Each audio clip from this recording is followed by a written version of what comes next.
Hey everyone, welcome to another episode of an unexpected podcast. And today we have my four-channel hosts, Matt, Mick, and Rainier.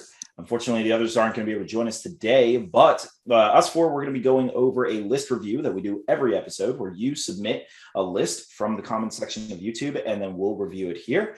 And then we'll do that for about 15 minutes and then go into the Isengard heroes. We're going to be reviewing them from a competitive strategic standpoint and giving our thoughts on all of them. So, Matt, go ahead. What lists do we have for today? All right. So this is a list from Joe Garman. And Joe says he's new to SPG and is looking for help with a 700-point good versus evil tournament that's coming up here in the UK. This is an interesting tournament. This is one. Before you go into the list, for our YouTube viewers, are you able to put the list on screen? Yeah, I'll put the list on screen in just a second. I'm just gonna read through his introduction and then I'll put the list up. So anyway, he starts with a 700-point list, and then on day 2, the leader of his list dies and is replaced by the lieutenant. Then you delete the day 1 leader's warband, fill the remaining warband with extra models, war gear, and additional warbands, provided it's still a legal list. So with that introduction said, this is kind of a lengthy day 1, day 2 list. I'm going to put this up on the screen. Where's he from? Because that's some interesting rules for an event. Yeah. Did he say? So let's repeat that again. They delete after the second round. They delete the general. On the second day, they delete the army leader's general and his warband, and then they can, I guess, rejigger the lieutenant, who I guess was the second in command on the first day. He becomes the leader, and then they can spend the extra points to kind of bring the rest of their list up to spec. So you should have a day 1 list and then the start of a day 2 list. So I'm going to go over the day 1 list first. He's got Denethor as his leader. He has 4 warriors of Minas Tirith with shield, 2 with shield and spear, 2 guard of the Fountain Court with shield, 2 rangers with spear. So that's his leader's warband. Then his lieutenant is Boromir on horse with the banner and shield, the right way to do it. 2 knights of Minas Tirith with shield, 4 warriors of Minas Tirith with shield, 2 warriors of Minas Tirith with shield and spear, 2 guard of the Fountain Court with shield, 2 rangers of Gondor with spear. And then we have Irolas as warband number 3. And with him, he has 3 Citadel Guard, 2 Citadel Guard with bow. And then rounding it all off as appropriate is Galadriel, Lady of Light, who accompanied all of Minas Tirith's hosts into battle, as we know from the Middle-earth lore. So that's day 1. I'll go ahead and read off day 2. So that comes out at 30 models, 12 might and 6 bows for day 1. So day 2, Denethor shuffles off this mortal coil, and with him goes his warband. Boromir gets promoted to general, as is his right, because, after he kills his father in the books and assumes the stewardship of Gondor, he takes control. He still has 2 knights of Minas Tirith with shield, 4 warriors of Minas Tirith with shield, 2 warriors of Minas Tirith with shield and spear, 2 guard of the Fountain Court with shield, and 2 rangers of Gondor with shield. With spear.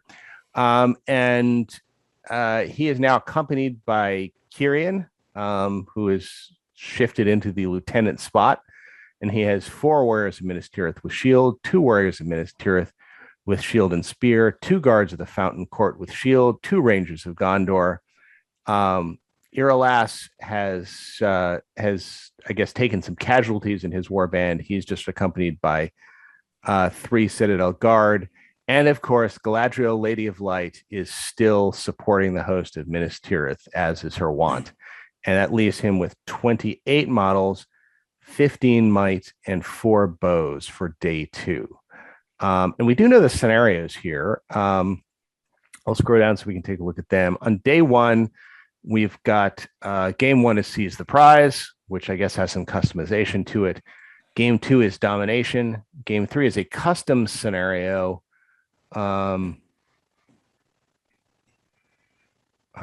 don't exactly know kind of unclear how one wins the custom scenario. To be and honest, then game 4 is assassination. I'm not really sure that we'll be going into a deep dive with the scenarios in mind because we already have the concept itself of rotating your army around. So it seems like with 7 games, you're going to have a pretty good, healthy mix of scenarios. I mean, yes, for anyone listening, scenarios do absolutely impact what you should take, especially if you know them in advance. But we might only go into a very quick synopsis of that. So going into the army itself, Matt, what are your thoughts on that?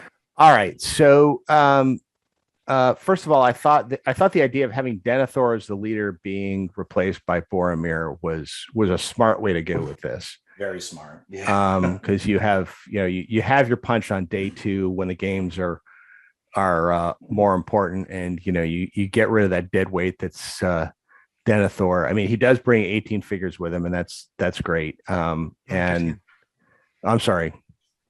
15. Oh yeah, that's right. He brings 15 figures with him, and that's he brings a bunch of guys. I mean, that's what Denethor brings to the table. do those models go when he disappears? I think they disappear.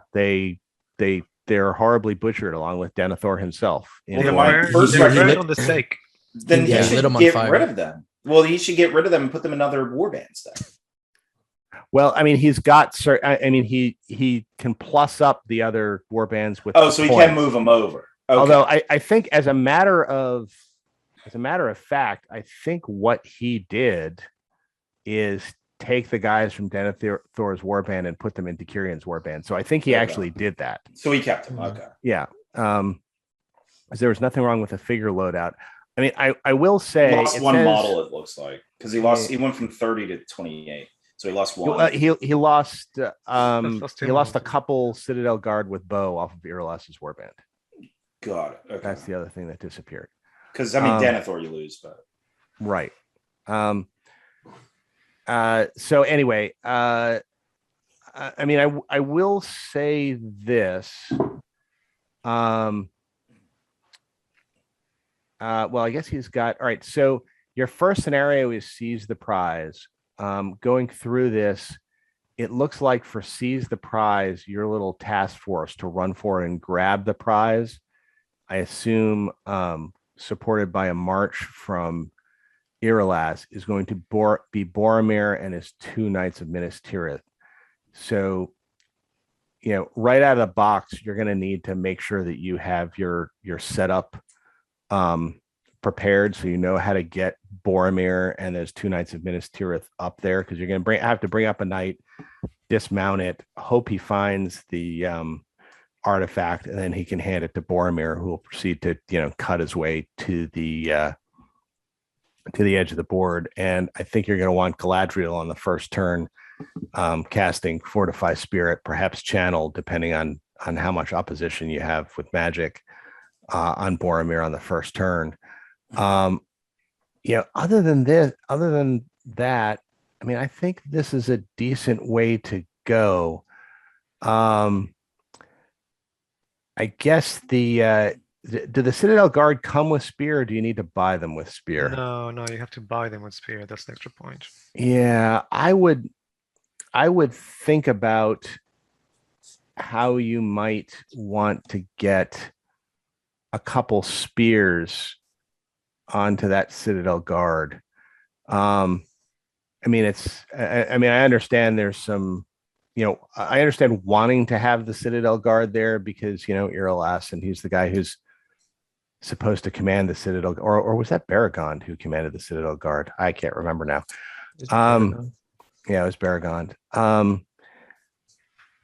I guess my only question would be those Citadel Guard without spears, and maybe I would trade some of those guys in for basically more warriors of Minas Tirith backed up by rangers with spears.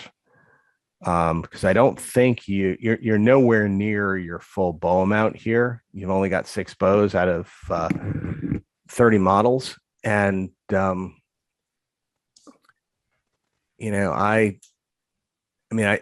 Irolas has some punch. Let me see in the scenarios if there's any Maelstrom of Battle scenarios. It does not look like it. All right, Yeah, it so looks like they removed all the maelstrom stuff. yeah, all right. So I don't think there's much benefit to having Madrigal in this list because of the special rule. So I guess you stay with Irolas. But I think Irolas is actually a good pick. Actually, no, Yeah, I think he Irolas might is be. Irolas is the right pick for this, given the lack of Master of Battle.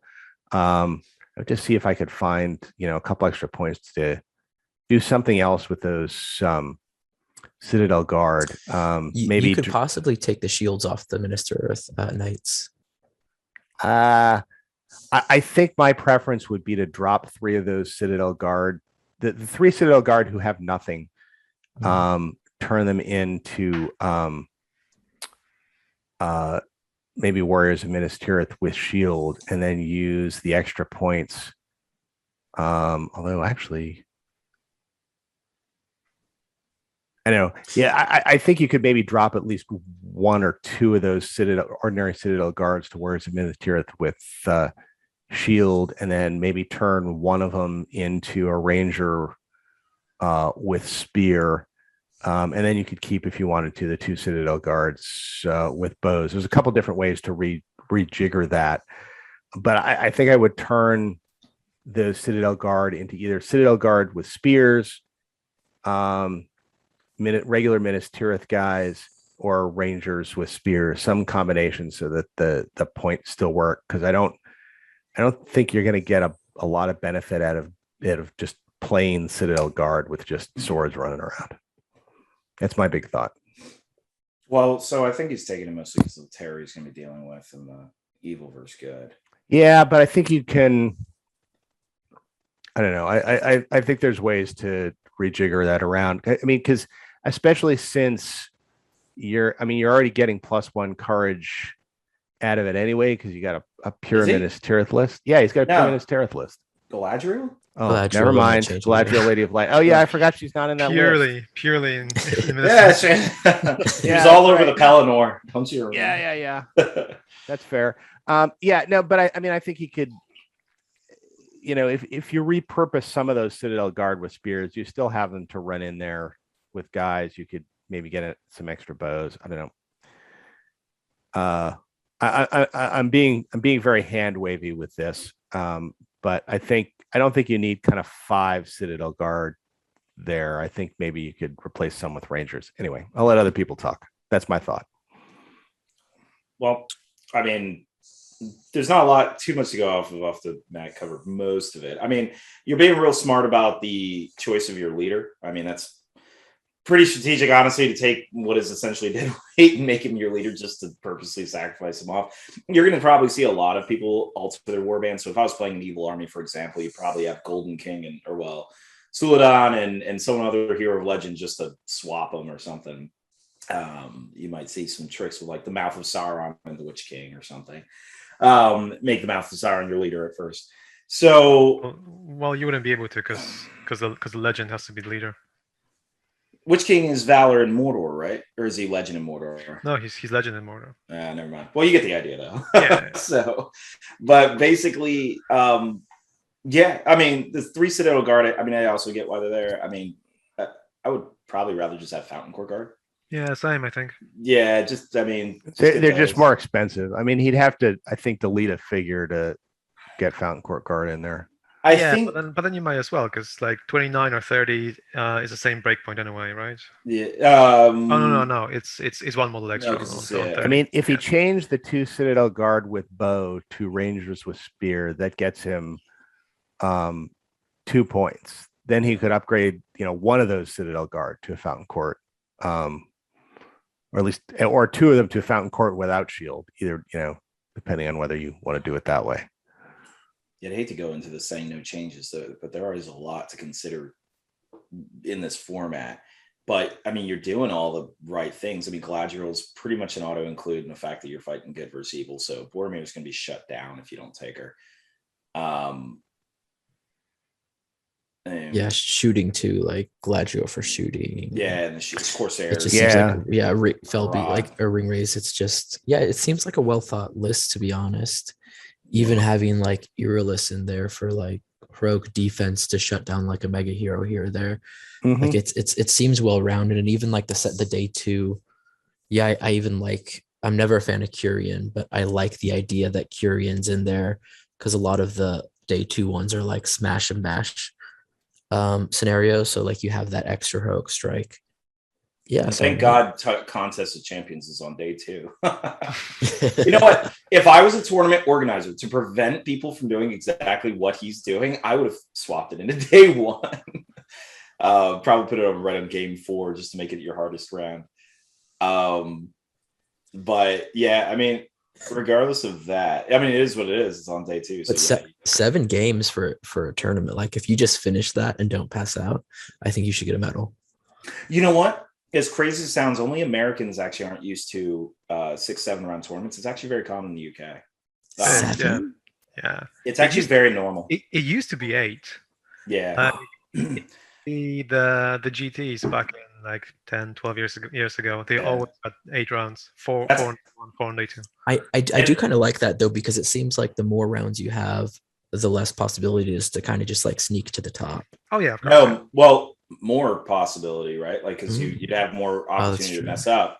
Submarining becomes easier. As in, like if you end up having a few easy games early on, then you still have a lot more games to run through, and and then you can't. Yeah, your easy wins don't mean as much. I mean, I have to say, on the subject of number of rounds, Mick and I were talking about this before we hopped in the podcast. Yeah, it really depends on your age. Yeah, that's right. I got to tell you, I mean, I just went through that 5-game tournament at the DCHL, and that last game nearly killed me. Yeah, but that's 5 in a day. 5 in a day. No, that wasn't 5 in a day. That was 5 in 2 days. It was 3 and 2. It's the Nova format. Okay. And by the end of that second game on the second day, I mean, I was just physically shot. And you know, I mean, I don't drink, so it's not like I was up drinking the night before. I think it was just a combination of like 3 days of you know, of because we did a doubles tournament on Friday, you know, 3 days of, you know, poor sleep and dehydration. And but by the end of it, you know, I just had to like go outside, chug down a thing of Gatorade, and just kind of like sit with my head in my hands for you know, like 30 minutes before I felt like a human being again. But I mean, and I used to do like 4 or 5 games in a day when I was, you know, in my 20s, and a different game. It wasn't Lord of the Rings, but boy, it's amazing how stuff drops off when you approach the half a century mark. Yeah, but you had to play Evan too last round also. Yeah, I mean, that was a little drag. That was kind of a kick in the pants, but I think it was a lot. You know, there was a lot of physical on top of that mental. I mean, you saw me at the end of that, Devin. I was just you were just sitting in the chair. Yeah, I know. Yeah. As I guess the last thing on the rounds, actually, Mick, Nova is usually 5 rounds, and a lot of people keep saying, "Oh, get more players," because we sell out in the first week. But I can't, and because no one wants the increased amount of rounds. Like, we have only 5, and when I did 1 year, I did 6 rounds, and everyone was upset about it. So I was like, "All right, Americans can't do 6 rounds; it's just not a thing." Yeah. But yeah, Rainier, as weird as it sounds, this is actually more of the normal form. Yeah, and it's not to say that we can't do it. It's just we're not used to it. Prefer not to, because we have like a lot of us have competed in the UK and done pretty well, but with like the 6-game format. But it's just, I'm just saying it's the overall meta, because when we went to the UK, we usually take our like top tier players who have that stamina to kick through the rounds. Yeah, I think it's a geographic thing too in America, because always, if it's a 2-day tournament, just about everybody has to fly back to their state or drive back to their state Sunday early. So it's like they try to end everything, award ceremony and all that by 3 p.m. just so people can get back to their states, because they have to work on Monday. Exactly. So I think that might have like a little to do with it. Oh, huge. And then like, even if you go 6 games, like the idea of like getting home at midnight and working the next morning is a little daunting. I mean, that's a big deal, because like, I mean, England's the size of Florida. So like, we always love to revise. But it's true. England's barely on the map. Yeah. Well, it's funny because the comparison states we use are getting smaller and smaller. I mean, but it's England's the size of Rhode Island. Yeah, England's the size of Long Island. Yeah. It's just DC. That's all it is. Like, but yeah. So. But overall, I think I think we're all in agreement. Just for time purposes, we'll move on. But I know we kind of got off subject with the list, but the list is actually solid. I think listening to this, it is, it's a solid list. Just the Citadel Guard is like about it. And otherwise, your choices were all smart based on abusing the format. Yeah, I mean, it's a little on the small side numbers wise, but I think given how many points? How many points is this? It's 700. It's very small. He's going to get eaten up. It's not very small because it's got Boromir and it's got Galadriel. If it didn't have Galadriel, Lady of Light, in there with her automatic blinding light to kind of save everybody from bowfire, I think this would be too small. But it because it's got high defense and because it's got Galadriel, Lady of Light, it's not going to lose a lot of figures from shooting going in. And it's going to have a character. I mean, it's going to have characters that are going to be hard to stop because of the fortified spirit. So I think it's going to. I think with this number of models, I think it's going to do. Okay. I think with this number of models, absolutely take away the Citadel Guard. Like even if you have to drop a model or something, I think they're just easy pickings. I would just I'd actually agree with that too. Like even like the idea of seeing like this and coming up against it right away, the Citadel Guards and the Rangers. You need the Rangers for the shooting. But you can easily, like Devin said, like just exchange maybe Citadel Guards for.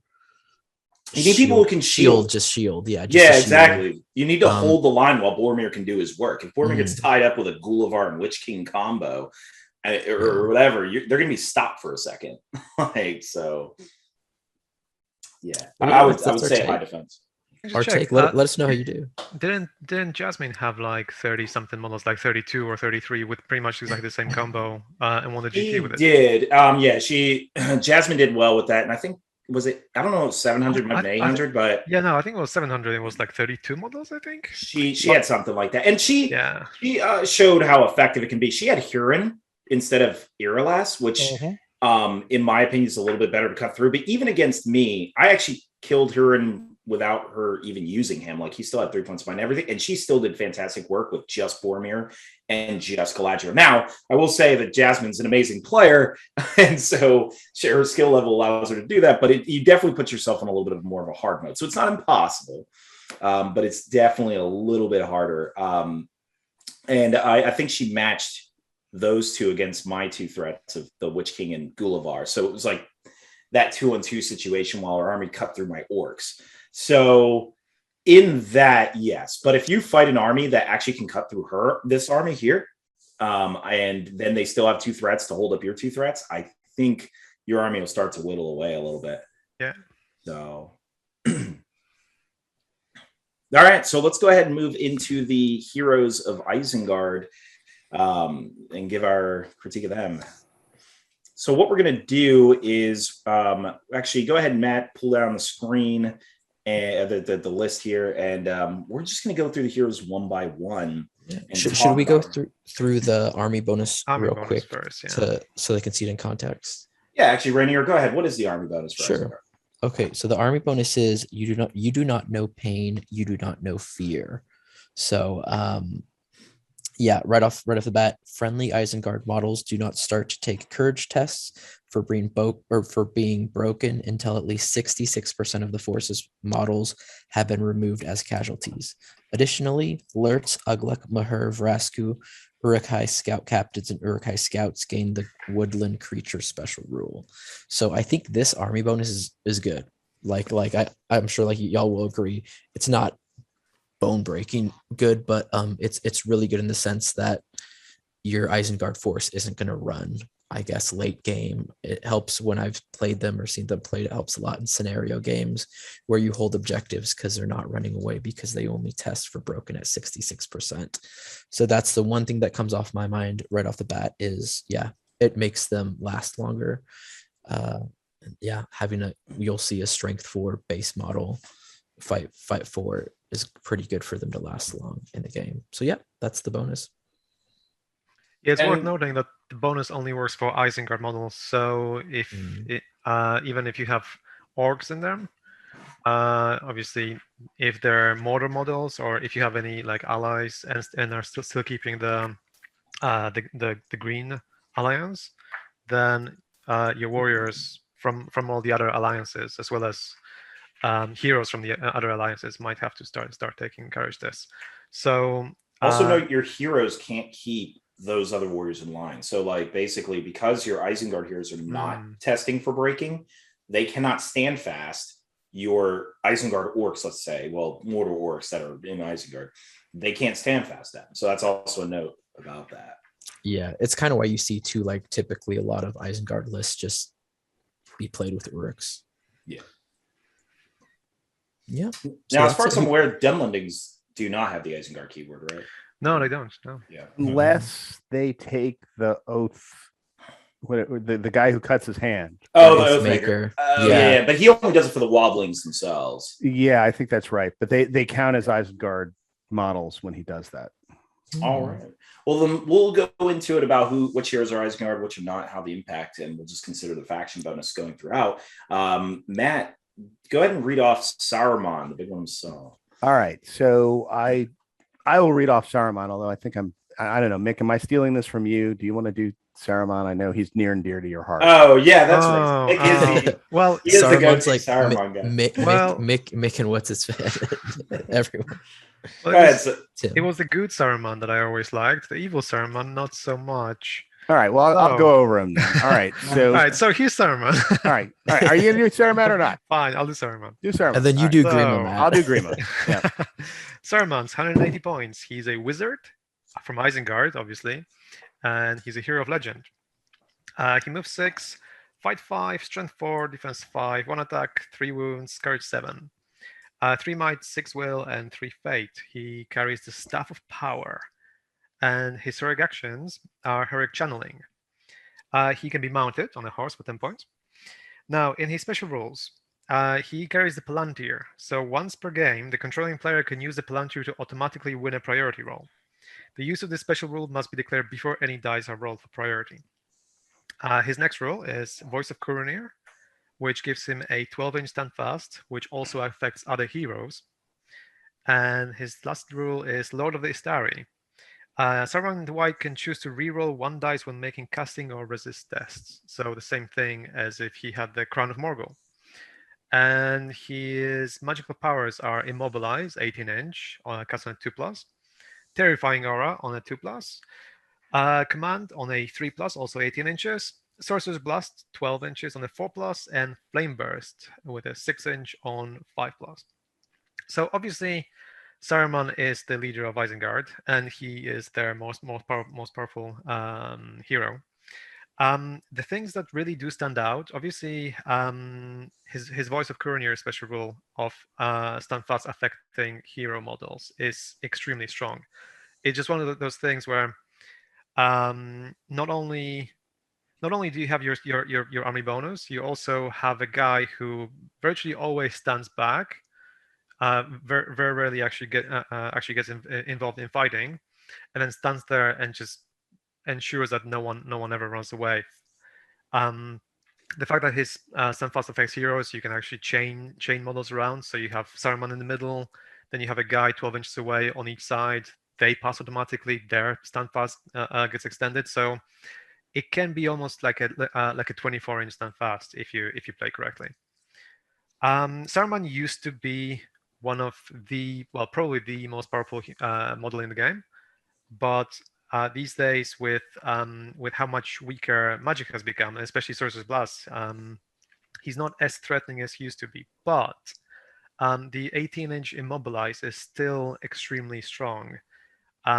It's just one of those things where you get so much control of the board with the 18-inch range on both that and command that you can start stopping big heroes from ever reaching you like 3 or 4 turns before the lines even clash. And you can move things off objectives. You can just affect other parts of the lines wherever you want. So it is like he essentially gives you so much board control, but he's not a very good fighter.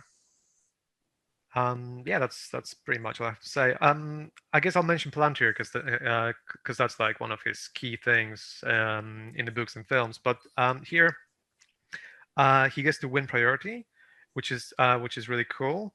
Though I wish he was able to choose whether he wins or loses priority, because there are so many times in the game where you're like, I really prefer losing priority right now, and winning priority is actually not so good in so many occasions. Yeah. But yeah, unfortunately, he just gets to win it. Just gets to win it, which means, by the way, that the Palantir is virtually useless until the other side is out of might. Yeah. So it's worth discussing when to use the Palantir, with the caveat of if you want to control the fight phase for some reason. But yeah, that's true. If there's some particular reason you can see in advance you want to control the fight phase, but like if you have monsters or something, then you can go ahead and use it. But in most cases, what you're doing is you're waiting until the other side is out of might, and basically you're waiting until the other side's out of might. Once the other side is out of might, or at least might that he wants to spend to win the move phase, that's the time to use the Palantir. Don't bother using it earlier, because otherwise the other side's just going to call heroics. So you're going to have to call heroics in response. Yeah. And you would have been doing the same thing if you hadn't won priority. A lot of people that I play using Sarman, when I see new players using Sarman, they burn that too early. And the time to use that is the late game. Yeah, I'd agree with that. That's all the mistakes that I see. And I mean, Sarman too, for being weak, he still has 3 fate, 3 wounds. So it's really hard for him to go down unless like a Golovar or Felbeast hits him, or Boromir. But yeah, I would just agree with that. I think the most important thing is when to use it. But that said, I do like how offensive Saruman can be. And we're going to go through the army probably in this episode and next. But like, I like how his immobilize is basically 28 inches when he's on a horse. Like that is scary. Yeah. And when you have crossbows, that is pretty scary. When you have these different things, like it's so many like black darts or different magical powers transfix happens when the army is closing in. Saruman can literally just straight from the beginning of the game just cause shenanigans. And the ability that he gets to re-roll like the Witch King and he gets 1 for free, like why not just cause craziness to go on? You'll delay an eagle for a turn and like that might make the difference. So I do like that. Go ahead, man. Yeah, no, the thing with immobilize also is it's just one of those spells where new players don't really see it as that powerful, but at some point you start realizing that having that 28 inch when you mount it just gives you so much board control and just allows you to do so many things. It's like, it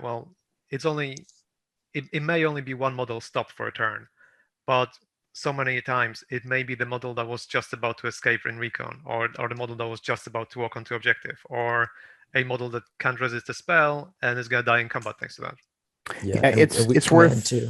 It's worth going through, by the way, some of the early game uses of Saruman's immobilize. I was going to say that. Yeah. Banners just boop, banners, yeah. No. Well, okay. So banners, absolutely. But you actually can make your opponent play points down essentially in a couple rounds of fighting if you stop them and the army keeps moving forward without them. A lot of times, and I think, Mick, that's what you were alluding to, when someone's marching towards you and you have your crossbows firing, which we'll get into our troops review. Or even better, by the way, the guy immobilizing the guy who called the march, right? There's when you have priority, at use the beginning, for the Palantir. There we go. Yeah, I mean it is used for Palantir. I'm not sure I'd blow the Palantir on these particular opportunities, but when folks are calling heroic actions and you have priority, or if somebody near Saruman or Saruman himself just wants to call a heroic move, so he gets his immobilize off first. There's interesting stuff you can do. If somebody calls a march, you can immobilize that guy who called the march, and then if he doesn't resist it, he's blown that. That whole march goes away. If somebody has channeled a spell, for example, just pop within 18 inches of that wizard or Galadriel or whomever it is and immobilize them. And then they have to resist the spell at that point, which means they're going to burn through a lot more will to get that spell off than they were originally planning to. And if you can, and they'll roll ones too here and there. So. Yeah, and every once in a while they'll roll ones and they won't get it off, and they'll have blown their might. So like the shaman who calls his his channeled fury, he's only got one shot at that. Yeah. Well, not that anyone casts that much anymore. Well, I mean, occasionally they do. I mean, if and that's a good target for it. Or like, what's his name? Círdan, if he's going to channel blinding light, he's only got one shot at that. Yeah. And if you immobilize him, then that's wasted, and that spell is essentially gone. So think about those ways you can use that immobilize to kind of interfere with other people's heroic actions in the early game, because Sarman can really kind of mess with plans that way. Yeah, there's all these things where opponents have flying creatures as well, like bat swarms or fell beasts. You can just command, and then you can just fly 12 inches the opposite direction. Fly over at the back of your lines and just surround them and kill them. Or fly them. Yeah, and actually that's something interesting about. Yeah, you can fly them in traps because you can't hold them in place, and that's the best part about them. Is and you could too, like, throw them in the opposite direction. It's like they're not just playing one turn behind; they're playing 2 turns behind. Yeah, I hated it. Like flyers reasonably are able to make up ground quickly enough, but yes, I mean still. And one other thing to think about with Saruman in that really extended range is also affects command, there's. We'll talk about this when we get to Grima, but one of the things that people tend to want to do is trap Grima in so that he can't go and interfere with the heroes. And Saruman can kind of reach out and go, nope, I'm going to create a hole right there that Grima can go right through. And Grima's like, master. Yeah, that's right. Everybody's there trying to wall Grima in, and Saruman's like, no, let him go. I need to beat him up and make him stab me. But I do like that. And then, like, we didn't even talk about Sorceress Blast. Like, I feel like Sorceress Blast in the last edition was you just destroy troops, cause mayhem. But you can still use Sorceress Blast really well in this new edition. Knock down heroes. Exactly, like nobody's you can, and no hero is safe.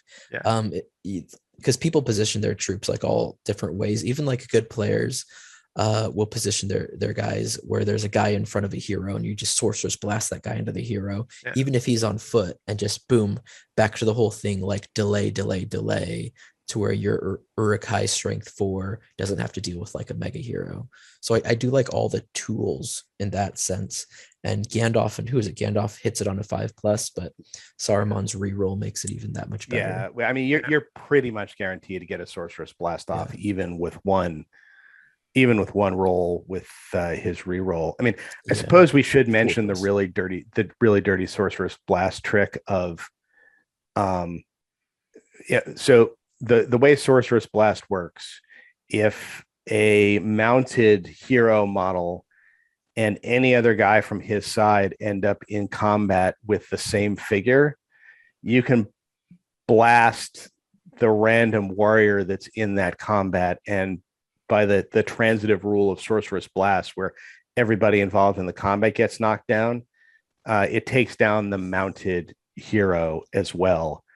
And once you do that, it's basically a way to take down a mounted hero with a Sorceress Blast without having any chance of resisting, or having to worry about having to like roll the 1 on distance for the Sorceress Blast so the guy doesn't get to the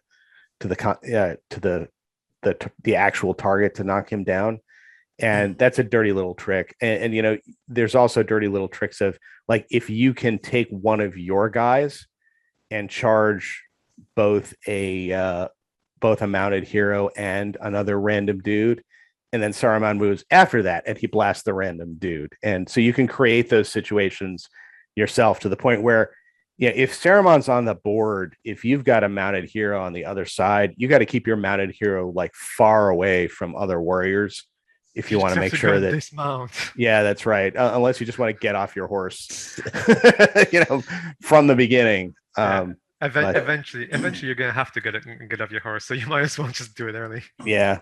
The other thing, to Matt's point, you can also play that same dirty trick in a couple other ways. Like if you have a combat that's in front of, like, let's say the enemy hero charging one of your models, there's no way to pull that trick off. Well, you can Sorceress Blast someone from another combat into that combat and knock them down that way, because anyone that person flies into, knocks the whole combat down. So a lot of times I even use that to stop myself from breaking. Like, let's say I'm starting to die and whatnot, and I have one match against Barney Menzies, actually, from England, and he had berserkers surrounding my Fountain Court Guard, and I started blasting one combat into another combat, knocking down the whole fight.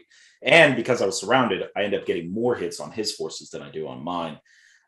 So Sorcerer's Blast is actually pretty tricky. There's a lot of different ways to string that about combats. Yeah, that's the thing. Like, especially if you are losing priorities, people are gonna start surrounding your flanks and just go, okay, well, I'm just gonna use this spell, hit 5 of your guys and 1 of mine.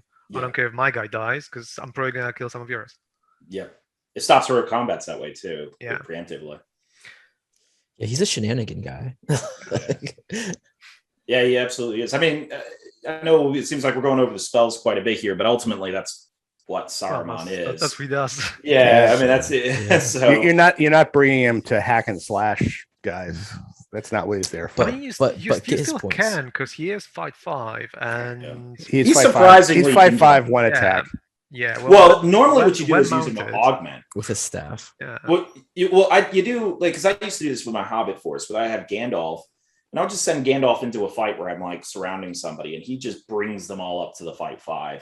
Obviously, don't do that against like a hero, like where Sarman could get slaughtered, but I mean, Isengard generally has enough. Isengard does have more 5/5, that you don't really. I mean, generally, if you see Saruman fighting in combat, something has gone horribly wrong with your plan.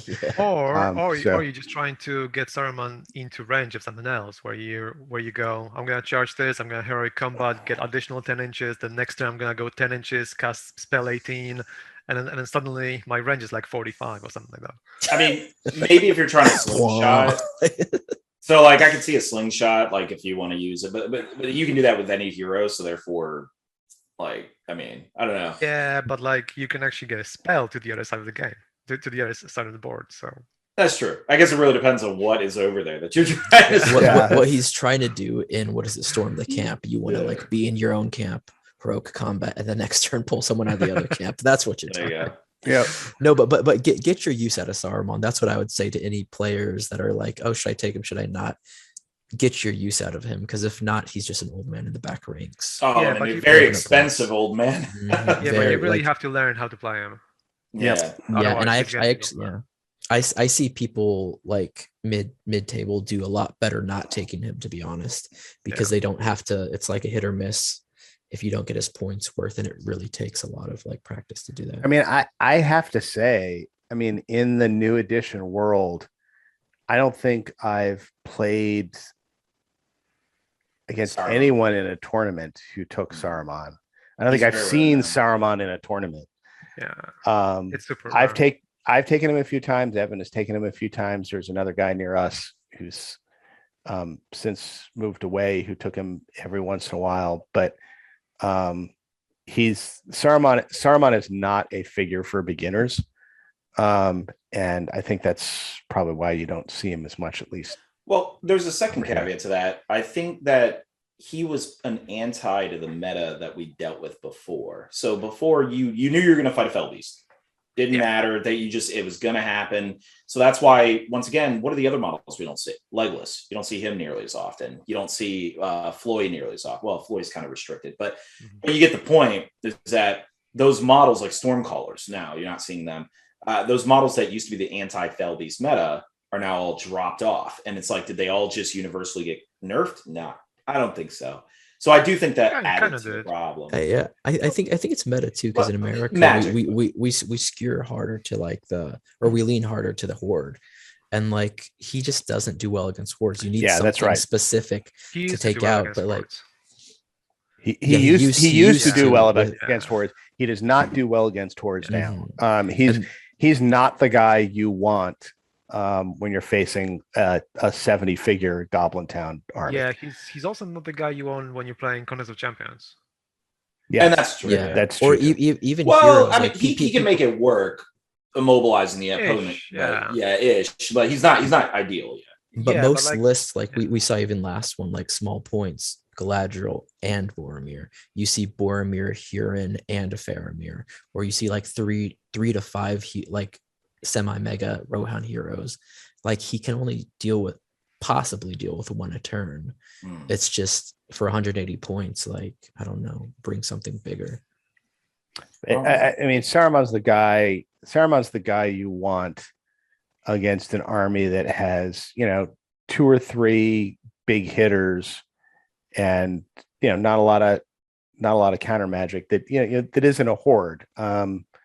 He's the guy you want against the list that has, Dane and Thorin and, some Iron Hills. Yeah. Right, because And he's the guy that yeah. can, get Dane off of his pig, get Thorin off of his pig, and then kind of tie them up for a while. And you bring him for Grima, who we're about to talk about too, because Right. Grima too with those mega heroes you're about to find out. So that was a great transition there, Rainier. Let's talk about Grima. Okay, that's you, Matt. All right, so Grima Wormtongue, who comes in at 25 points. So he's not that expensive, but you need to get Saruman to take him. So he's really he's turning Sarman from a 180 point investment into a 205 point investment. But with that said, he could well be worth it. So it's not for his stats. He's move 6, he's fight 2, he's strength 3, defense 3, he has 1 attack, 1 wound, courage 2, no might, no will, no fate. Comes with a dagger. You could get him a horse for 10 points. And, if you're willing to convert the model, that might be worth doing. But he has the Traitor Within special rule. So you have 2 options when you deploy Grima. You can either deploy him as part of Saruman's warband. Alternatively, you can attach Grima to an enemy warband. And when this warband is deployed or moves onto the battlefield, you place Grima afterwards as if he was a member of that warband. Hi, guys, I'm here with you. I'm really on your side. And he's always, you control him, you move him around, and you choose to fight him when he wants to fight. But if he is deployed as part of an enemy army, not if he's coming on with Saruman, no enemy model can shoot at or strike blows against Grima. They can't shoot if Grima is in the way. It's like he's a friendly, basically like he's a friendly model. Enemy models can charge Grima and fight, but they don't strike any blows if they win. So basically they just tie him up and they're like, no, don't come any closer. Stay here. That's their job. So Grima can be targeted by magical powers, I guess, under the theory that, anybody who's smart enough to wield magic is smart enough to realize that following the advice of the slimy little guy probably isn't the best way to go. The restriction on attacking Grima if he's deployed with the opponent goes away if Saruman is slain. Then people realize, oh, right, yeah, maybe this wasn't the best advice. They're like, oh, he's really greasy looking all of a sudden. Yeah, exactly. I want right. to kill him. Or if Grima charges an enemy model or scores a wound with his dagger. And Grima can always decide not to strike blows. So what this basically comes down to is, Wait, if you is it when he charges or when he I think it's when he wounds. when he charges or when he wounds. Okay, so he can't the charge. Okay, the other side can charge him, and then you have this fight. And usually what you end up having is a fight against Grima where like nobody's going to do any damage if they win, because the side that charged him can't do wounds to him, and Grima doesn't want to do wounds because as soon as he tries to do wounds to somebody, everybody's going to realize he's evil, and then they'll gang up on him and kill him. Although, like, one of the guys from my group went to a tournament, and Grima killed 3 Galadrim and Haldir in one game. Yeah, right. That's what we just like kept. Okay, he was then. like, Master, and he just kept killing people. with help, I'm assuming. No, by himself. They surrounded him, and he decided to strike because it was like whatever, and then he just killed them all. I'm not making this up. Like it was insane. All right, No, kids, don't try this at home. No, Yeah, not supposed to work. That's not how it's supposed to work. But anyway, this is all important because of the worm tongue special rule. So the worm tongue special rule: if an enemy hero is within 6 inches of Grima, 2 might points must be expended to use heroic actions instead of 1. So he can, he imposes a might tax on all of the heroics that get called within 6 inches of him. And which, if you have a 3 might hero, that means that hero can call 1 heroic action. It'll cost him 2 might. He'll be left with 1 might left over, and that's not enough to call heroics in range of Grima again. So there's 2 tactics with Grima. One is you deploy him with Sarman, and you just keep him behind your lines. He can still be attacked. So you got to keep him safe. You got to keep a mob of orcs around him and between him and any bows. And you just kind of position him behind the lines within 6 inches of the enemy leaders, and he stays safe in there. You can put him where you need to put him, and he imposes might tax all over the place. The other way is, you deploy him with the enemy's warband, and he just kind of like follows around the key leader and imposes his might tax. You have to think hard about which deployment option you want to use with Grima. Because if he is in the enemy warband, he can't be attacked, but he can be kind of walled off. The opposing guy can devote 3 or 4 guys whose job is just to surround Grima and kind of keep him pinned in place. Then the rest of the army goes off and fights someplace else, not within 6 inches of Grima. This is less of a problem in one of those scenarios like Clash of Champions, where everybody's going to be deploying in the center of the board anyway. So you can just put Grima down, and he doesn't really have to go anywhere. He's just going to create his 6-inch aura kind of where it needs to be in the middle of the board.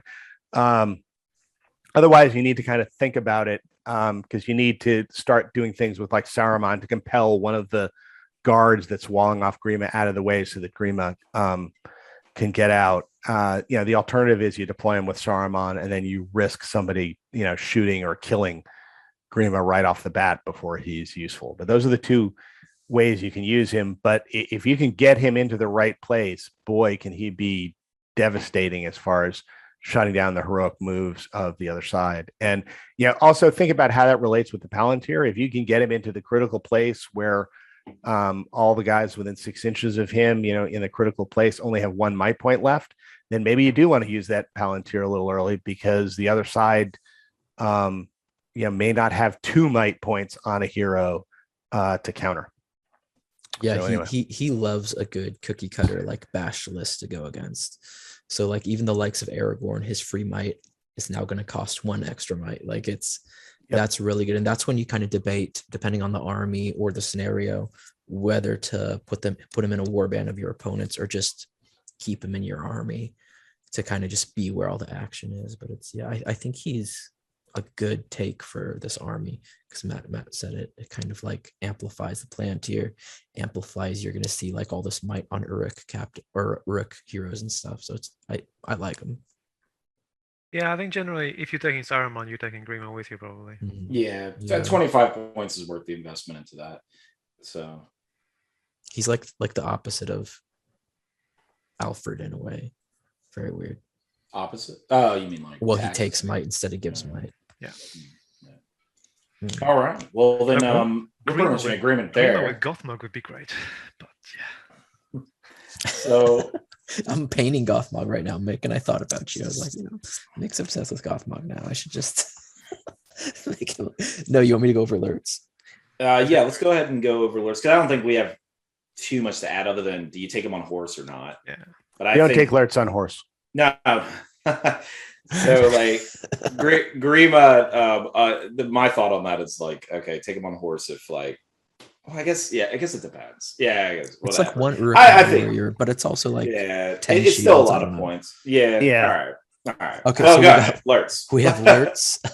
Lurtz is a hero of valor. Uruk-hai, so he's getting those bonuses. Move 6, fight 5, shoot of a 3, which is good because he's bow. Strength 5, D6, 3 attacks, 3 wounds, 5 courage, 3 might, 1 will, 1 fate. He is equipped with an armor, sword, and Urukai bow. His heroic actions are quite a few. He has, this is one of the typos from the book. One of his heroic actions are heroic actions. So when you're at a tournament, just be like, okay, I'm declaring a heroic action. And they say, which one? And you say, the heroic actions. And then you just point to the book. And I don't know what that means. But he has march, strike, strength, and challenge. And you can equip him with a shield for free. I do have one slight question before I keep going. Would the shield for free bump him up to D7 or just still D6? No, he has a bow. He has a bow. Okay, It allows him to shield, is what it does. There is no reason not to take the shield unless you don't have a model with a shield. Yeah. Well, that only really applies to GW tournaments because in America we just say they have shield.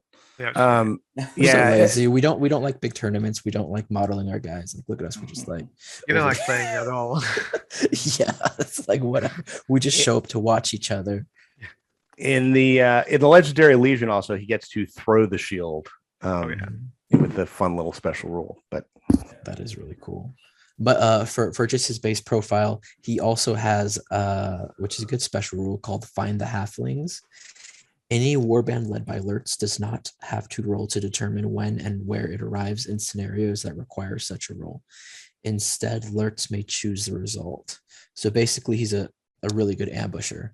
This is a really good special rule when you get Maelstrom of Battle, because Lord's Warband shows up wherever the heck it wants to. Do in here with his like crossbow spam, like Lurtz is like peekaboo and just like massacres it, like those type of things. And I feel like a lot of people, or if you've got a siege engine, it's like, all right, now it's my. And he still has heroic march with woodland creature and like those special things, so he can get places. So yeah, that special rule I think makes him quite viable. I'm actually surprised people don't take him as much as I would see, but I don't think you see Isengard as much as most any other army.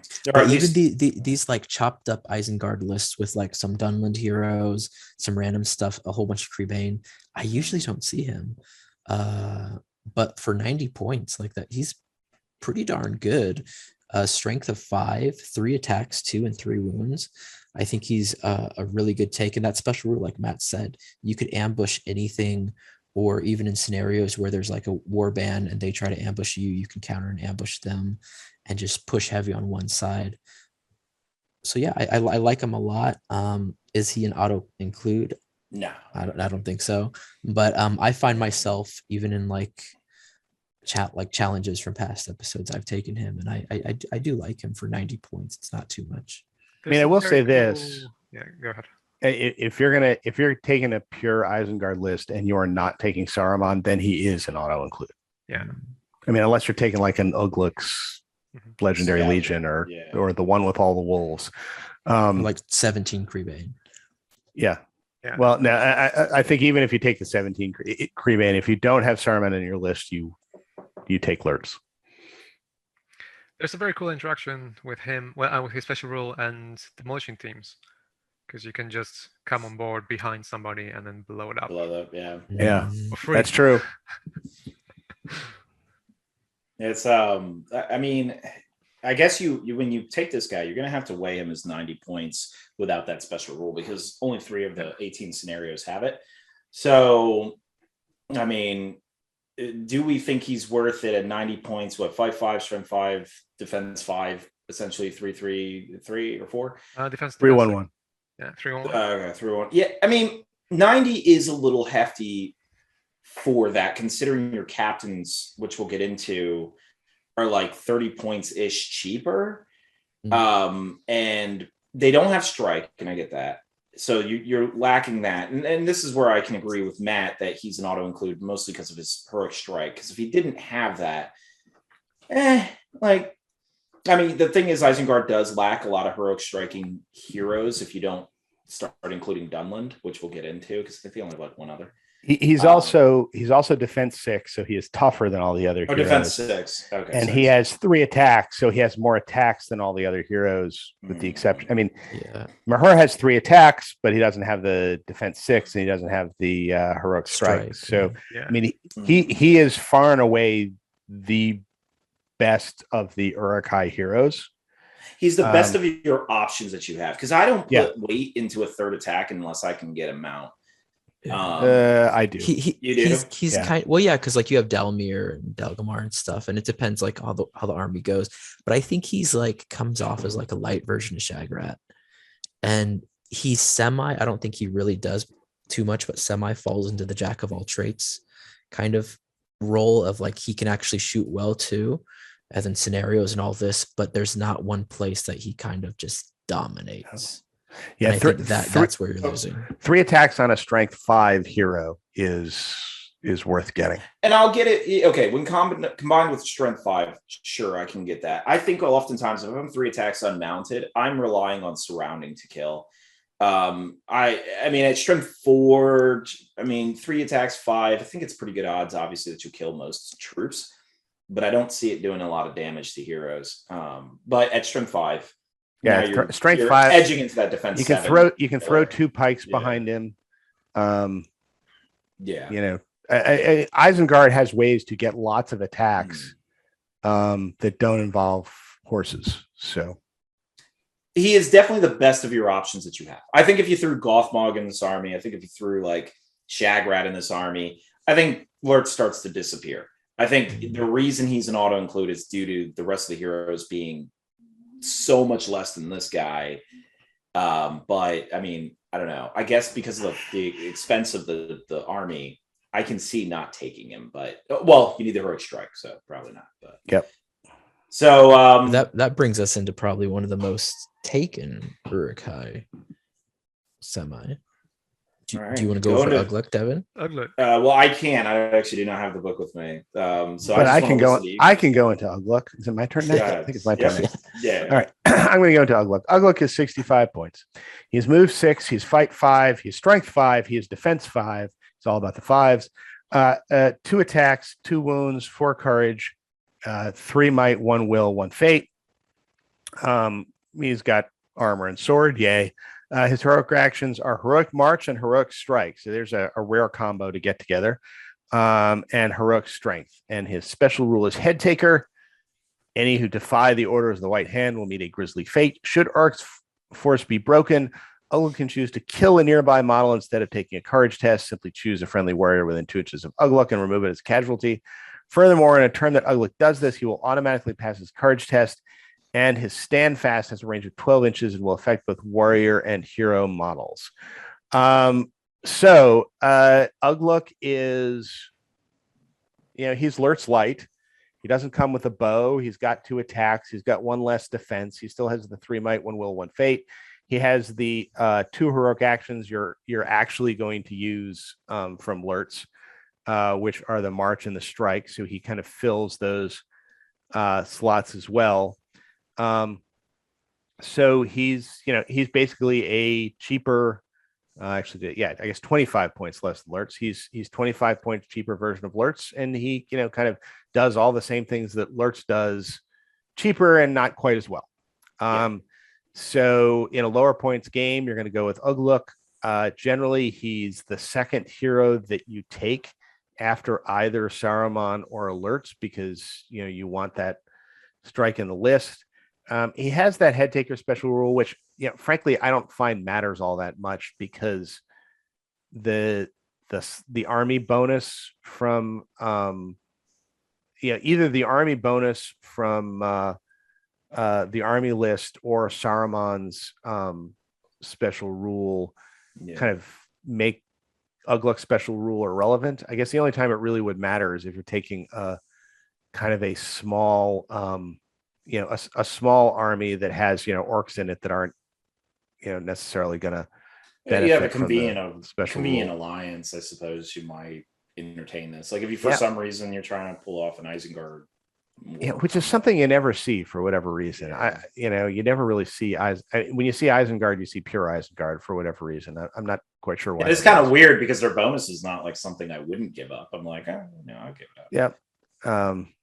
So that's Ugluk. I mean, like he's almost, I guess, an auto include because he's always the second hero that you take with Isengard. Yeah. And you're usually having more than one hero in your list. Yeah, and I think the best heroics are strike, march, and possibly defense. He has 2 with 3 might, and he can lead. He has march, right? Is it march? Yes. Yeah, he has march and strike. March and strike. He, so he plays invalidates like captains. He like if you can only have 3 heroes, like he makes captains irrelevant. Like if that's what you're trying to do, that 3 hero normal thing for 65 points too. Like that's not. Yeah, he does a great job at everything. I like strength 5 too. Like strength 5 is pretty good. So what I tend to do, 5. Sorry. No. I mean, that what I tend to do with this army actually, for me, is take a bunch of these cheaper captains, because at 65 points you now get 5/5 strength 5, and I know 2 attacks, but if you take him and many of the other heroes we're about to mention, these guys, you have like 4, maybe 5 heroes depending on the points, where that can just start really just hammering into the opposing force. It's a lot of threats combined with the fact that your Urukai already hit hard. Yep. Yeah, but you come across like these Fountain Court guards. You're wounding them on 5s and beating their fight 4. It's just like that ability. I feel like so many armies, even semi-hordes, can throw out fight 4 really easily. So yeah, that fight 5. You guys know me. I'm a huge fan. When we go over fight 5 captains in this list, I'm probably gonna like start spazzing. Yeah, I like spam move in this army in particular. So, all right, so that's a look. I mean, there's not a lot to say about it. I agree with the head taker fact that you never end up seeing it. And honestly, if you're in a situation where you need to use it, you're in trouble. So, it's mainly for like the army, like his army is like, why are you called the head taker? And you just have the model holding the head, and you're like, okay, Sharku. Yeah, let's go into Sharku. Cool. Whose turn is it? Mine? Yours. Mm-hmm. Yeah. So Sharku, he is 50 points. Move 6, fight 4, strength 4, defense 5, 2 attacks, 2 wounds, courage 3. 3/1/1. He has armor and a riding dagger. He can ride a warg and equip himself with a shield as well. He has a heroic march, and his special rule of riding dagger is, this is a dagger. Whenever an enemy hero model in base contact resolves a strike against Sharku and fails to wound, immediately resolve 1 strength 4 strike against that model. So one major thing to note about Sharku is that he's an orc. He's not an Urukai. So he's an Isengard orc. He is an Isengard orc. So he's the only one too. He's the only Isengard orc. He is the only Isengard orc. Yeah. So shamans, for example, won't affect him because they are the Urukai shamans. And warg riders that he will be bringing with him are also going to be orcs, not from Isengard, I believe. Which is almost feels like a mistake, but yeah. So unfortunately, I never understand why that has not been epic. Yeah. So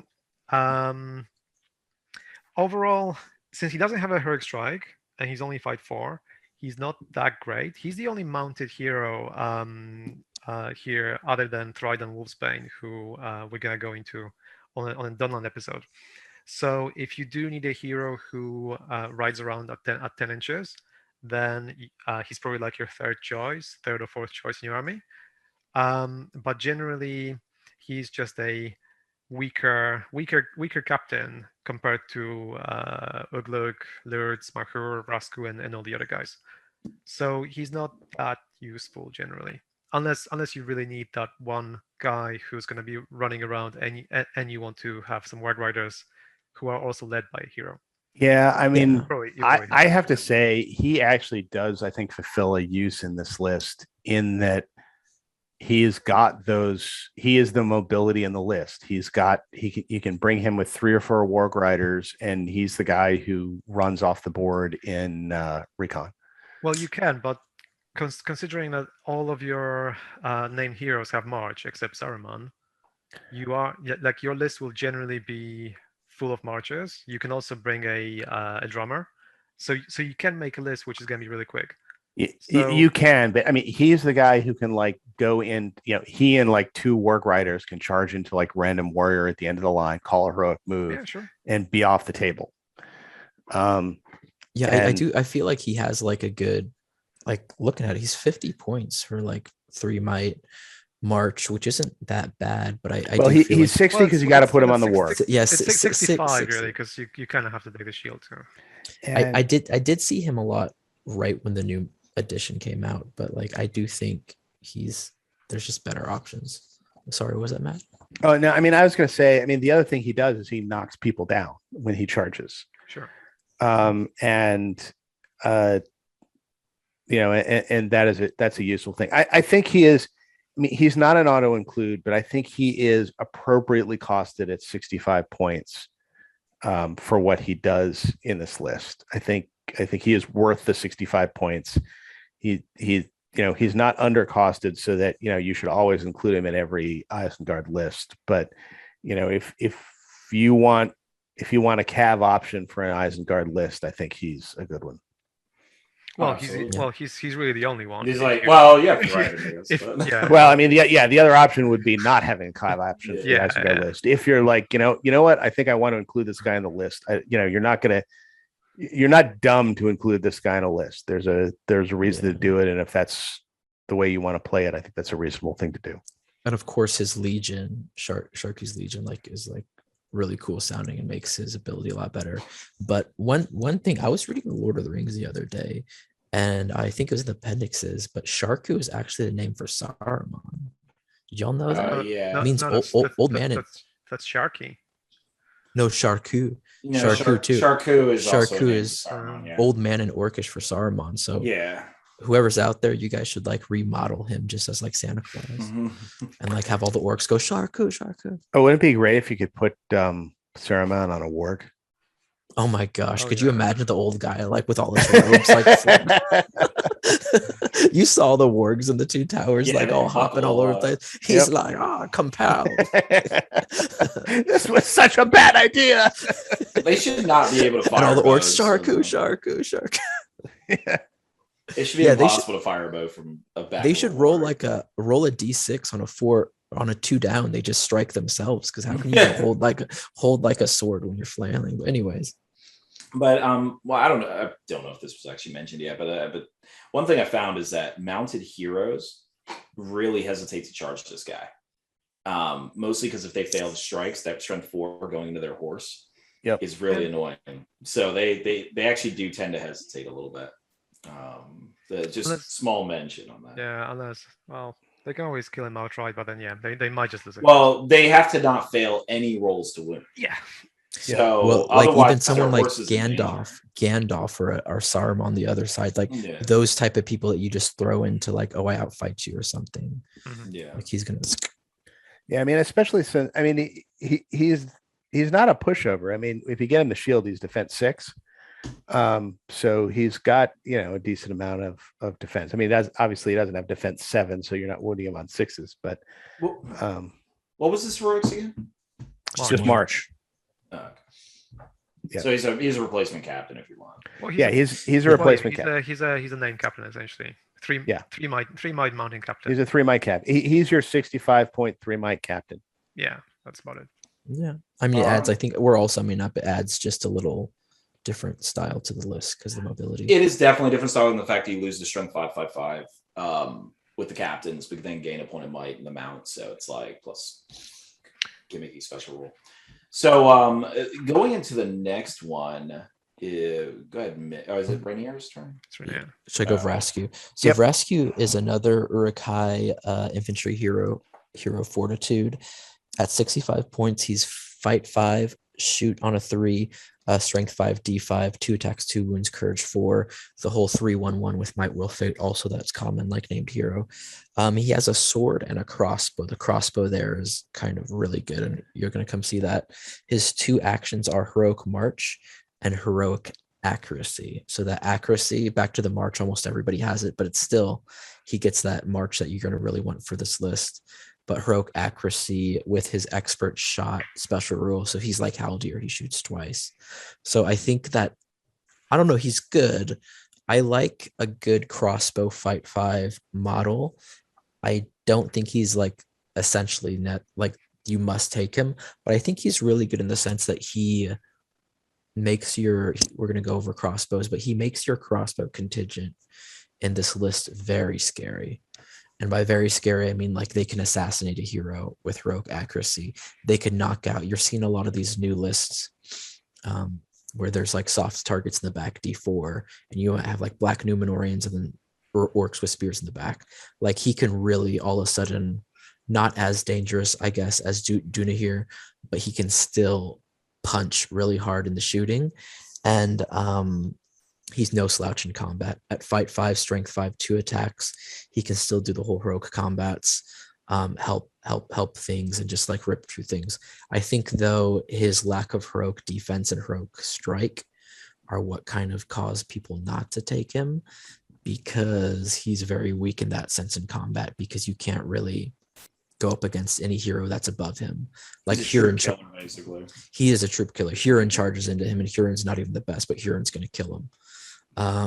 Other heroes like Kyrian, who we went over, like heroic strike, he can potentially just outright kill him, because you'll probably use some of the might and shooting to dehorse or wound things. So in that sense, yeah, you're right. Troop killer, that's about it in combat. But yeah, what do you guys think? Well, I think in prior episodes I've referred to the Verascu trap, and you know, I keeping think him in the back forever. well, so there's two problems with Verascu, and I mean I think this is the reason people get into trouble with him is you're paying 65 points, you've got 3 might, and there's 2 uses for him. He sits in the back and shoots all the time, in which case you've wasted all the points on his fighting potential and his 3 might, or he kind of wades into combat, in which case you've kind of wasted his abilities with the crossbow. And oh, by the way, he's not really that good when he gets into combat, because he's he's probably the worst of the Isengard named heroes when it comes to fighting. And you have to really kind of know when to use it, where to put him, when to use him to shoot, and when to throw him into combat to actually get value out of him. And it's really easy to screw that up to the point where he either sits at the back of the board and becomes irrelevant, or comes forward too soon and dies horribly. I mean, he used to be, by the way, he used to be great. He used to be an auto include in this list back when he had, you would shoot with him a few times, and then you would wade in and he would use his 3 might to heroic strike. Not so anymore. He goes back to like the whole Sarman conversation. Saruman's a lot of points, and you have to get all those points. Even at only 65 points, you have to get all those points worth with Vrascu. And Matt said it perfectly. The shooting trap. You see it with people playing Corsairs. You see it with people playing any shooting army. They'll just have their 12 to 15 guys in the back just shoot, and that's all they do. You can't do that with Vrascu. Yeah. I mean, one thing I guess that's worth mentioning is he is one of the few, if not the only, evil hero that has heroic accuracy. I think he is the only one. And that is actually a useful thing for him, given the ability to shoot into combat. Because one use for his 3 might, if you're going to keep him back with like the 12 crossbows, is to have them shoot into combat. And he calls, if there's no blinding light around, he calls the heroic accuracy.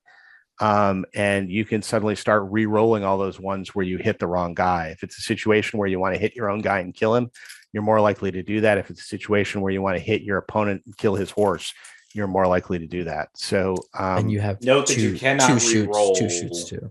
You can't re-roll the whether you hit horse or rider. Yeah, you can't re-roll horse or rider, but you can re-roll whether you hit your own hero. Force or your opponent's force. Yeah, but 2 shots too, and like he's 1 might down, he still has 2 shots, 2 might. Yep. I feel like models that are really scary, like the Witch King on Felbeast, Golivar, these big things, at least in American meta, you're seeing a lot of, you can screw with them. In the way run, you can actually modify with might to if let's say you're shooting a mounted hero, you can modify a 4 into a 3 to hit the horse. Yep, that's true. One thing I was kind of toying around with at some point is like allying Verascu into a Corsair list. and have him, run around behind all of the shooting weapons and call heroic accuracy, so you can get those throwing weapons where you want them to be. That would be an interesting way to go about it. I mean, if you're going to use them, I mean, I'd have to test that, but it's just so hard because then you lose the backstabbers from the Corsairs and stuff, and you. But it is. But boy, do you get it! Boy, do you get an interesting additional trick. But you could Just also everybody's bullseye from Marvel. You could also just ally some crossbows in that you can do 4 crossbows and 6 orcs, and then that's your allied contingent of 33% bows of 10 models, and then you have Rasko on top of that. So you're actually getting 6 shots. Yeah, you can get some extra you get some extra crossbows. Vrasku is only a hero of fortitude though, so that's where it's kind of hard. Where you have to. Yeah, there is a problem there because then you have to bring alerts. So then it's like, oh no, I only have because I've toyed with it too, Matt, and of the same idea, but then I'm like, actually, it would just make more sense to spam just Corsair boys and get like 22 crossbows. Yep. I mean, I haven't actually done it. I've just, it's been an interesting thought experiment. We should play eventually when we're all like playing more tournaments, like just play one of these random like crazy ideas and see how we do. Yep. So I guess moving along, because we actually have how many more orcs and heroes left? We have Mahir, Captain, Shaman, and Drummer. Yep. And because again, we're gonna skip Dunland for their own. We can leave Snaga for another day. I actually thought there's an interesting trick with Snaga combined. Okay, well, if we have time, we can do Snaga. Okay, so Mahir, Matt, that you'd be on Mahir. Okay, so Mahir is 60 points, so he's 5 points less than the rest of the heroes. He's fight 5, strength 5, defense 5, 3 attacks because he has an extra sword. An extra sword, as we all know, gives you an extra attack. He has 2 wounds, courage 4. He only has 2 might. 1 will and 1 fate, and his heroic actions are heroic march and heroic strength, which means basically his action is heroic march. And if your army includes Mahir, any number of Urukai scouts in his warband can be upgraded to become Marauders at a cost of +1 point per model. Marauders have a move of 8 inches. Okay, so Mahir is the speedy guy. I don't know if I mentioned it. He's move 8. He's not move 6. He's the speedy guy, which, as we all know, is ironic because if you read the books, he's the guy who was late. So apparently he wasn't speedy enough. He ran so fast, but in the opposite direction. Yeah, that's right. He was like, we're taking the hobbits to Isengard, and he was in Mirkwood. Yeah. So where you tend not to see Mahir in non-Legion lists. Where you tend to see Mahir are in the Legendary Legion lists, where he tends to confer the ability to, once he's in your list, you can upgrade your scouts to an 8-inch move for free, and you can upgrade like all of the scouts to an 8-inch move. So he becomes an auto include in the Legendary Legions. He's kind of less of an auto include in the regular list. If you want kind of like a foot cavalry type force, you can do that, and you can include Mahir and then spend +1 point to upgrade your Urukai scouts in his warband to a move of 8 inches. The use for Mahir and his scouts is to kind of run around the flank and trap battle lines from behind with that extra 2 inches of move. It's not clear to me that it's worth kind of the extra points that you spend outside of the Legion context to do that. It's definitely worth it inside the Legion. Once you're in the Legion, he's an auto include because you want everybody moving 8 inches. But outside of the Legion, it's kind of another gimmick you can do, right? It's another way to do. I mean, you can do this with Sharku and the Warg Riders. You can do this with Mahir and some Urukai scouts.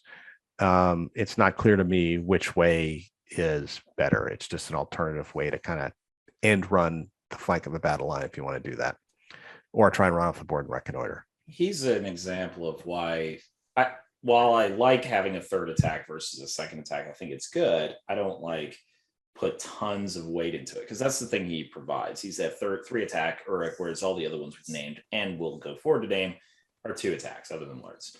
But yet that's not enough of a reason for us to bring him.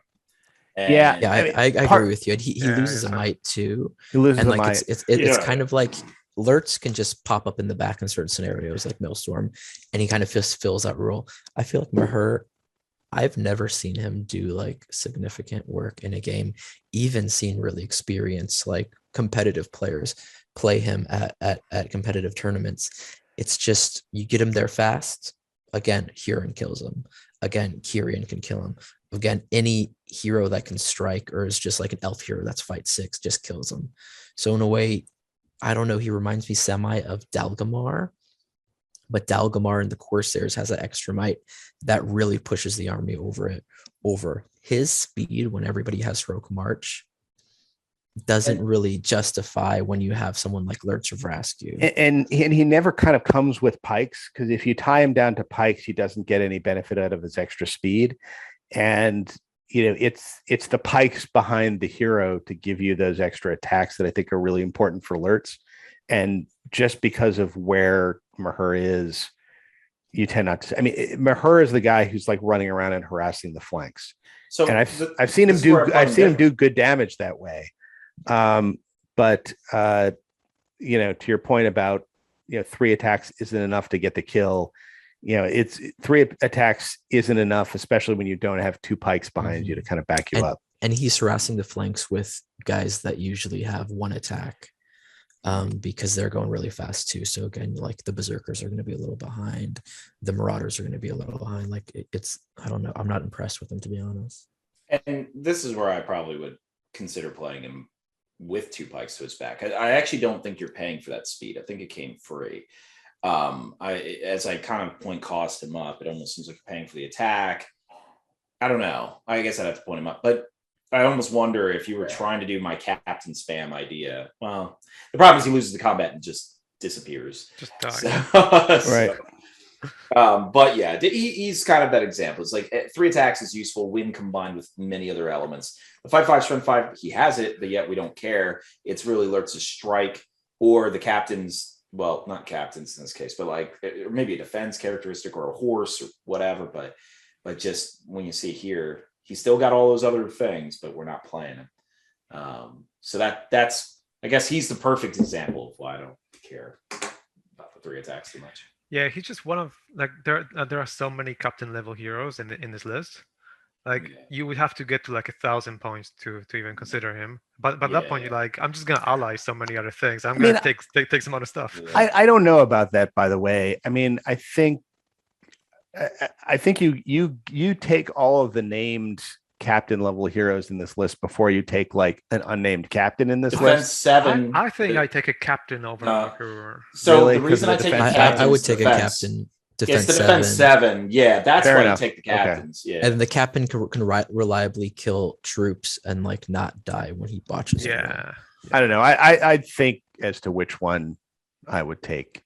I think Maher defense would be 7 and also the heroes shield. My last. Yeah, shield. The shield as well, just in case you deal with a hero, they can, Yeah, that's true. You get a tank. I mean, with that said, I mean, there's going to be no shortage of Maher models on the board because every time you take one of the legendary legions, you take Maher. Yeah. So he's going to show up. Sure. So moving on to Orica Captain. I guess we've reviewed him with every other Urukai profile. I guess. Except for the defense 7. Well, he's defense 6 plus he gets a shield for defense 7. You can also give him a crossbow sometimes, which you could do. So do you ever arm him with a crossbow? No, because if you're going to do that, you take Vrasku. Well, wait. Legendary Legion, I would do him with a crossbow. Well, wait. 2008, I had this sick army list at the GT. That's right. 2008 under a different edition. It's like the first edition where you could bring like 20,000 guys with you were bringing like Vrasku, 2 captains with crossbows, like 25 crossbows, 50 2 captains orcs, with crossbows that could strike, which they can't do anymore. Oh no, there was no strike. No, there was no strike. No, that. Okay. Back then, it was just. We're going to the Bronze Age. This is back before my day. Yeah, you were thinking Victorian Age. No, this is Bronze Age. Yeah. Yeah, back then though, you still wouldn't take heroes anyway. Like you'd still just well, no, you would take heroes if you already reach your model cap. So what's your story, Mick? You're going to justify it with 13 years ago. Let's hear it. One day we should do an episode where we go into all the different editions of SVG and how the game like changed. Maybe new. That would be a cool episode. That would be because fun. me and Mick have played since the beginning. So yeah, well, I mean, that would be a lot of you guys talking because I mean, you guys can respond. We'd be like, that sounds stupid. Why would you? yeah.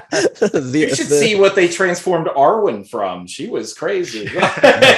I hear the stories of like just each tournament is like a line of like wood elves just like volley firing, and I'm like, how? Oh yeah. Oh, it was so bad. Games would take a 400-point game would take you about like 2-3 hours.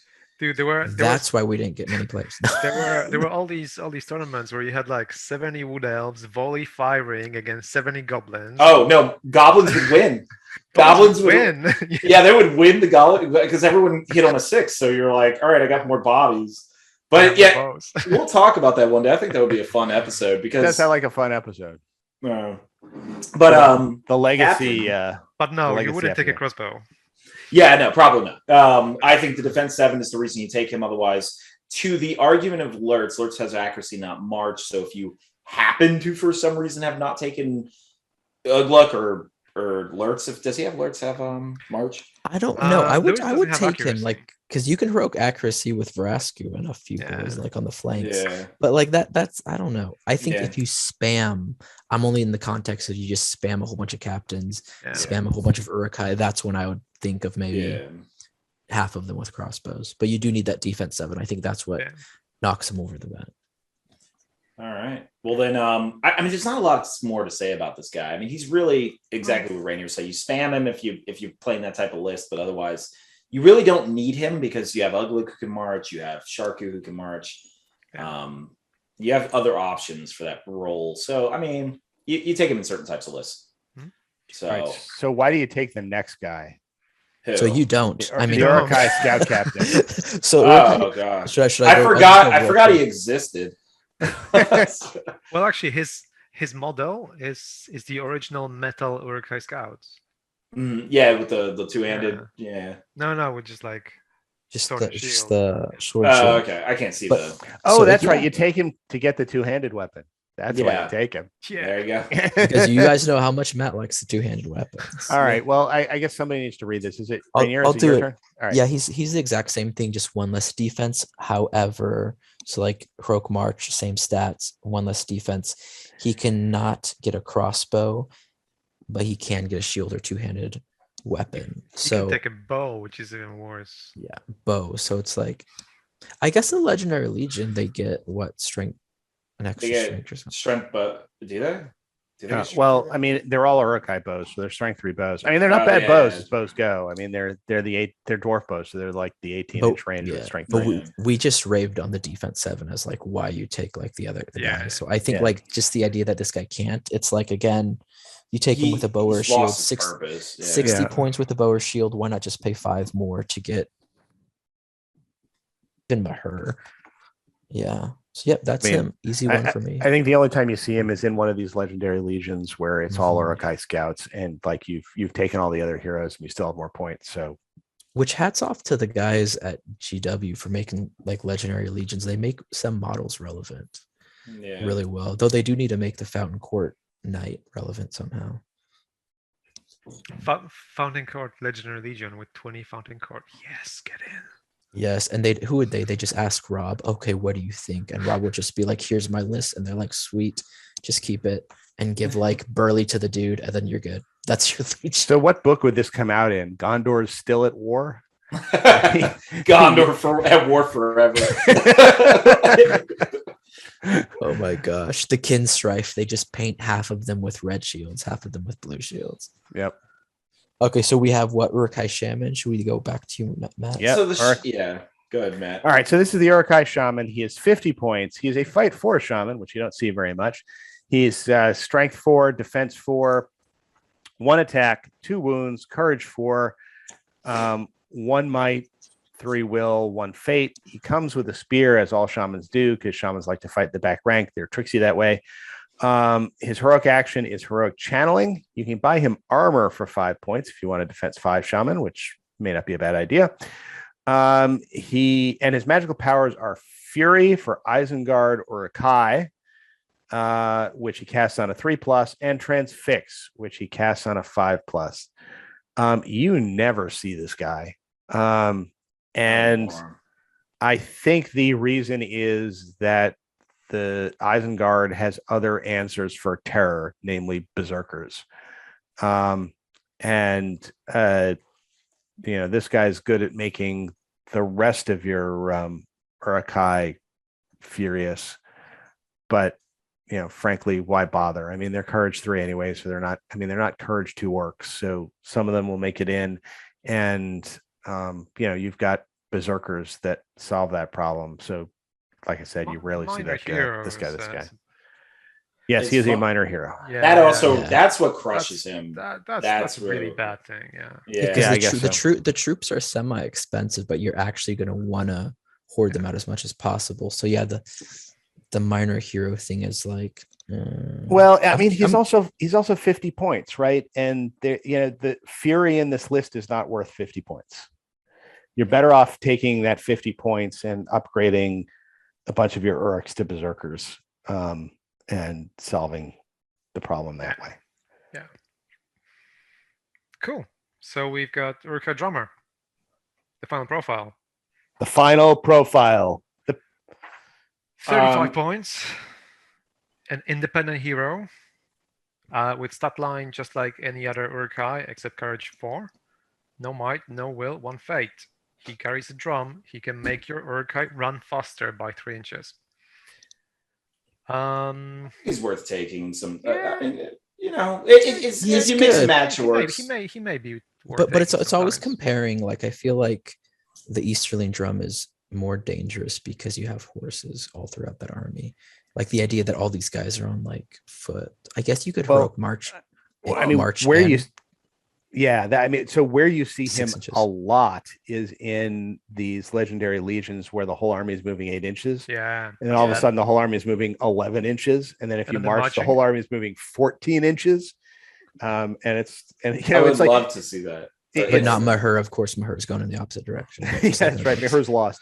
But yeah, you know what it is? It's like the that scene from Monty Python and the Holy Grail where the 2 guards are sitting at the gate. They're like, who's that guy out there across the field? And you see him running, and then you see him running a bit, and then all of a sudden he's like in amongst them, killing them all.